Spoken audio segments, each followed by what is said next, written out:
के जूता चप्पल शीशी बोतल टूटल फूटल बिचारी थ्रेसर ट्रैक्टर टाली टोंक जीप मारुति कार गहना गुड़िया घर द्वार मकान दुकान जिला जवार खेत खतियान बकरा बकरी पाड़ा पाड़ी लोटा थारी बेचे के सरकार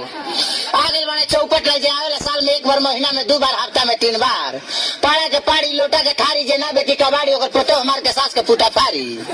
महंगा भइल साड़ी खुलल बांगन बाड़ी फिर नहीं है चौपट लल कबाड़ी मछली भाभी छोड़ी बड़की काहे ना मारी अरे वो कर किस्मत बिगड़ी गई अलई का रहला एगो आवर रानी करी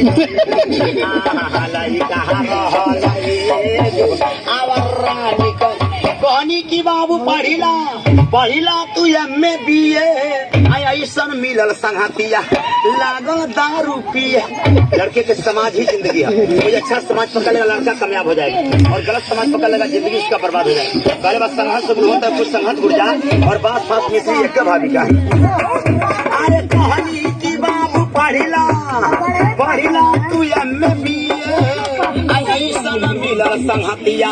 लागल दारू पिए अरे छोड़ी के पढ़ाई लिखाई और नाचे में निकल गईल लइका रहला एगो आवर रानी करी गई तब के जमाना में शहर बदनाम रहे अब तो गाँव में सुनात बा भैया शहर से बिगड़ल देहात बा अब के छात्र लोग के पढ़े के ना इच्छा बगल में मोबाइल धके होता परीक्षा माई बाप के को बोली ना सहाता मौगी खातिर जिलेबी की ना तले के मेहरारू ससुरारी में रहेला आ जवन कहे मौगी वही काम करेला अरे माटी में मिला कर इज्जत और घर से बिचली गईल लई कहाँ रहला एगो आवर रानी करी गई देखभाल धनौजी के हई गवैया हमरे गिटिया के बहु सुनवैया खैया समोसा भोजौली वाला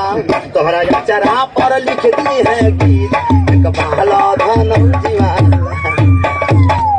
अच्छा भैया